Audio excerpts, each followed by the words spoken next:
Ryuichi and Kotarō are two inseparable brothers who lost their parents in a plane crash, so the chairwoman of a high school who had also lost her family in the same accident takes them in. However, she doesn't want them so that they could be her new family, but instead to have Ryuichi be the school's babysitter, since he's had experience looking after his brother since infancy. Upon meeting, she reminds Ryuichi that they wasn't called to be her new sons, and gives him a brief interview on his caretaking abilities. Once she is satisfied, she orders her secretary, called Seikawa, to lead the brothers to the school's daycare room. Seikawa informs Ryuichi that he's been entrusted with the task of looking after the children of the school's employees, and that the babysitter club was created to assist the female teachers there. But due to a lack of volunteers and insufficient funding, it's been short-handed, so the chairwoman called Ryuichi and Kotarō to help start the club. When going inside, they meet someone named Yuzeda, who is the only daycare staff member. He welcomes Ryuichi and Kotarō and introduces them to the other kids, who are called Taka, Kirin, Takuma, Kazuma, and Midori. At night, the teachers arrive to pick up their children, but Taka is the only one still waiting to be picked up. Ryuichi is expecting his mother to come, but is surprised when his brother arrives to collect him instead. Taka refuses to leave and wants to play with Ryuichi some more, so his older brother gives him a brotherly hit on the head and takes him home. After they leave, Ryuichi tends to Kotarō, who's been quiet all day.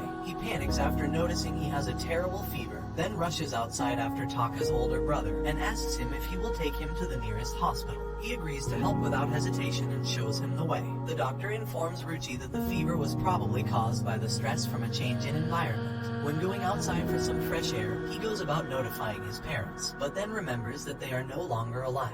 He starts to cry like anyone would in his shoes, when suddenly the chairwoman finds him and comforts him. She reminisces on the funeral for all the plane crash victims, pointing out that the only ones not crying were them and her. She kindly tells him that he's not alone, and doesn't have to be strong all by himself. After she leaves, Ryuichi goes back inside to collect Kotarō, who's feeling much better, so they go home. The following morning, the chairwoman orders Ryuichi to get up at once, despite it being 5 in the morning, and tells them breakfast and lunch is already prepared. She also gave Ryuichi a brand new uniform, which he is happy and proud to receive. While on his way to class, he notices people looking at him strange and laughing. He runs into Kamitani and asks if something is weird about him. He tells him to turn around, and it turns out all the children from the daycare had been following him. A girl called Maria gives Ryuichi a chewing out about the children, so he does his best to round them up as fast as he can and take them back to daycare. Maria is the top student in the advanced class, and makes her studies her top priority. She brings Taka's lunch to daycare, explaining that Ms. Kamitani asked her to bring it, since her son forgot.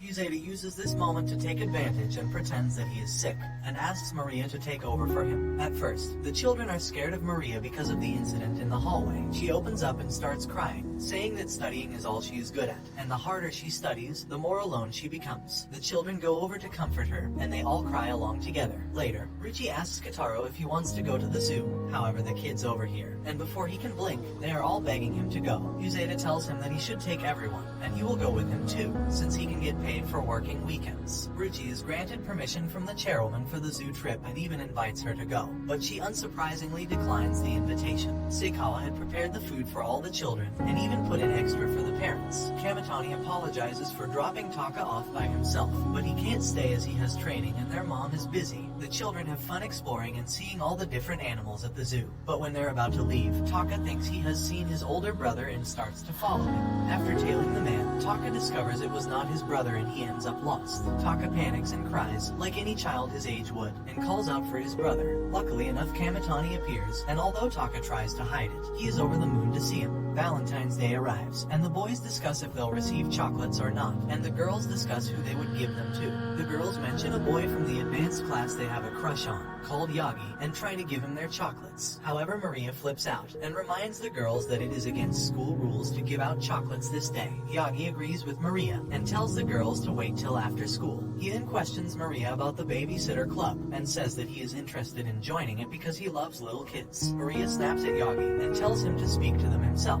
So Yagi finds Ryuichi and asks if he can join, confused as no one ever wants to join the babysitter club. He happily accepts Yagi into the club. Ryuichi takes a mental note when he sees Yagi compliment all the children one by one, weirdly trying hard to get on their good side. Meanwhile, Maria overhears two students say that Yagi looks at the kids in a very strange way. So she runs to the daycare and finds Yagi with a nosebleed. Suddenly Yaga's friend, called Nezu-kun, takes him away since it wouldn't be good if he joins the club. The children begin to ask Maria for chocolates, but she tells them no and that it is forbidden on this day. So they all burst into tears. But just a few seconds later, she tells them that if they can wait till tomorrow, she'll bring them the most delicious chocolates she can, which makes them happy. While walking home, Ryuichi gives Maria some chocolates and a compliment, which makes her blush. The next morning, Ryuichi has physical education. A couple of the boys in his group complain about having gym first period, and that it's too cold. All of a sudden, Yuzeta comes along with the kids, and Ryuichi's classmates begin to chase them around the playground, so that they can use them as heat packs to warm themselves up. Ryuichi sees Takuma being picked up by a man dressed suspiciously, but it turns out that he is the father of Takuma and Kazuma. He explains that he was dressed like that because he is famous and didn't want to be recognized. He was hoping to spend his first day off in 6 months with his children, but when he picks up Kazuma he cries. After many attempts of trying to play with them, he gives up and leaves. While exiting the school,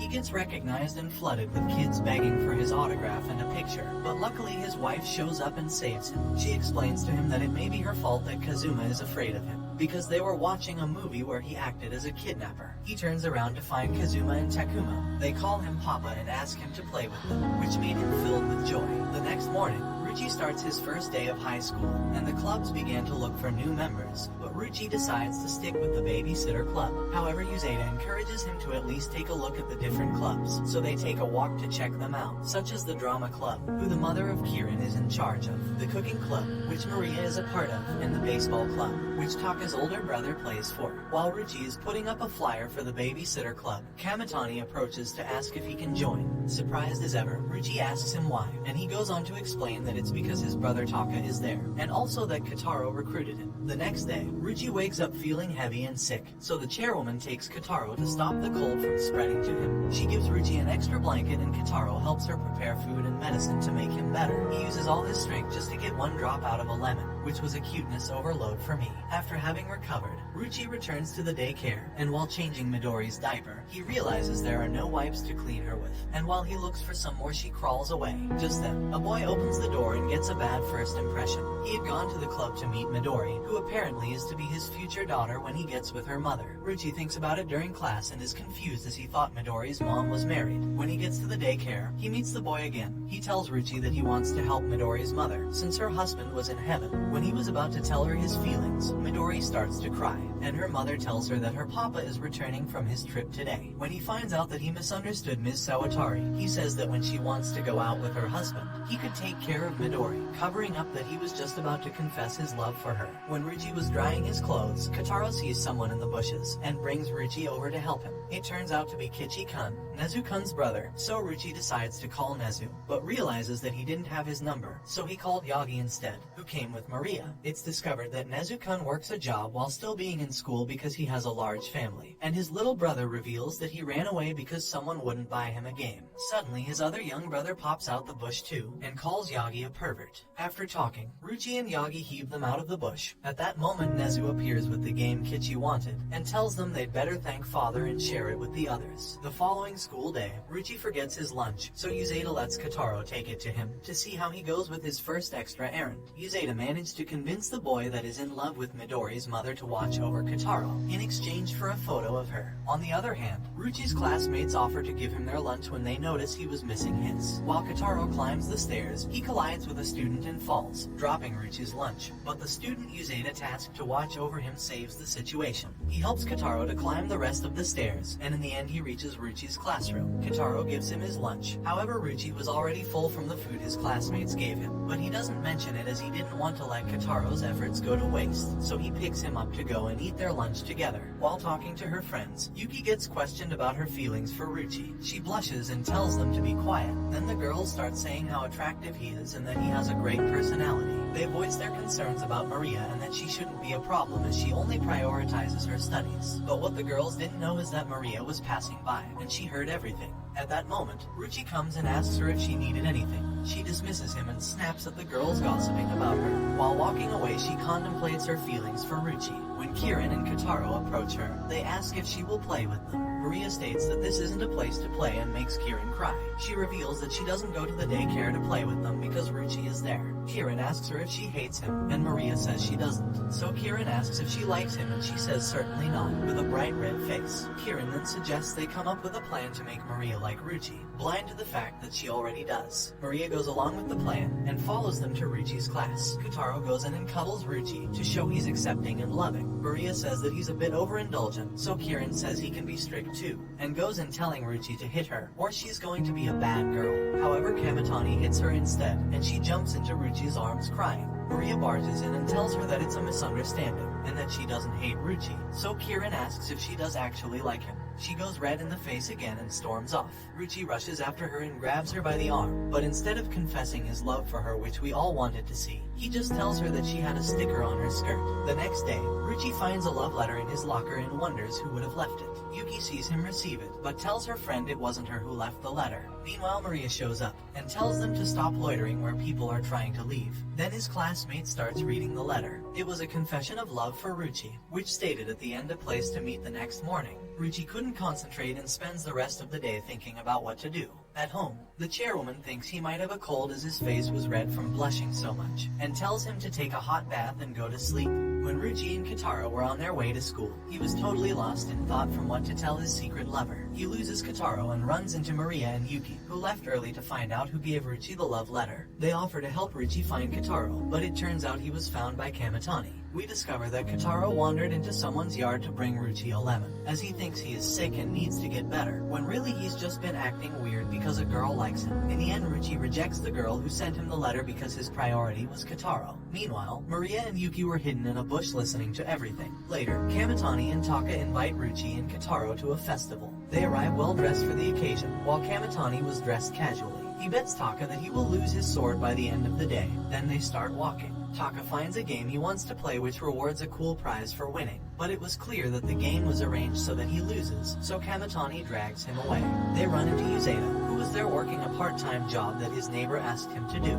At that moment, Taka realizes that he had lost his sword and bursts into tears, so they all start to search for it. The sword doesn't turn up, so Kamitani tells him that he can play the game he wanted if he decides not to search anymore. Taka accepts, and when Kotarō pulls one of the ropes, the same sword that he lost comes out. Kamitani grabs the dodgy worker, and as an apology he gave them the newest game system. Returning to the daycare routine, Kamitani had quarreled with his brother for drawing a poop on his autographed baseball, but instead of hitting him like he usually does, he just completely ignores him. Outside, Ryuichi tries to talk to him and explains that Kotarō had also destroyed some of his stuff too, but Kamitani explains that he wasn't angry about the ball, but that he doesn't understand what he did was wrong. On the other hand, the chairwoman was giving Taka a lesson. She asks for the sword he treasures and pretends she's going to break it, to show Taka what his brother felt when he messed up his ball, and in the end they both reconcile. The day of the Academy festival had finally arrived, and for some reason the daycare room also had to participate. The parents of all the children are going to attend, and Kieran's father arrives. He asks where the hot babysitter girls are, and Uzeda plays a trick on him, introducing him to Kamitani and Ryuichi wearing wigs. Quickly he realizes that they are men, and says that he doesn't feel comfortable leaving his daughter with male babysitters, because he doesn't want his daughter's innocence stained. When he was just about to leave with his daughter, Ryuichi stops him. He seemed to quickly forget that Ryuichi was a boy, but when Midori pulls the wig and it falls off, he flips out, and becomes even more determined to take his daughter from the daycare. Kamitani intervenes, who Kieran's father again mistakes for a girl. At that moment, Midori's father arrives, guided by the boy who is in love with Midori's mother. All the parents share a moment, and realize that their children are growing up so fast. Suddenly, Kamitani's mother appears at the daycare, and informs them there are some eggs due to hatch soon over in the science lab, and asks if they would like to go and see them. The children get excited and instantly make their way to the lab. However, the eggs are due to hatch the next day, which Taka's mom tried to tell them before they ran off excited. The following morning, Kotarō was excited to see the chicks. Taka's mom was there early and invites them in her classroom, as the eggs were about to hatch. Ryuichi and Kotarō patiently wait by the incubator, and finally the eggs hatch. Later on, all the other kids come to see the chicks too, and Taka gets jealous because Kotarō had all the chicks, but Taka scares them away after shouting, Winter had come and Yuzeta calls in sick. He informs Ryuichi that it's probably because he slept naked after his bath, so he asked Seikawa to take his place that day. He didn't have the first clue what to do, but with the help of the children he learns to adapt with the situation, and everything went on to go well. Finally Christmas had come, and Taka was excited for Santa, but Kamitani almost tells him that Santa doesn't exist. However, Ryuichi stopped him before he could finish. Ryuichi didn't have the money to buy a Santa costume, and his cell phone was malfunctioning. But thanks to his classmates he manages to get a suit. When Ryuichi returns home, Seikawa had a special dinner prepared, and informs them that the chairwoman is unable to join them as she has a very important meeting, and he can't either since he has some work to finish. Ryuichi had planned to put on a Santa costume his classmates helped prepare, and give Kotarō his presents as his dad used to do. But when he leaves to go and change, Kotarō would not leave him alone, following him all the way into the bathroom. At that moment, the doorbell rang and Ryuichi along with Kotarō open it to find everyone had come together to surprise them. The chairwoman gives Ryuichi a new cell phone since his old one had been malfunctioning, and so with everyone together, they celebrate Christmas Day, bringing the anime to an end. Don't forget to like and subscribe if you enjoyed, and turn on the notification bell so you never miss out on another video. See you in the next one, take care.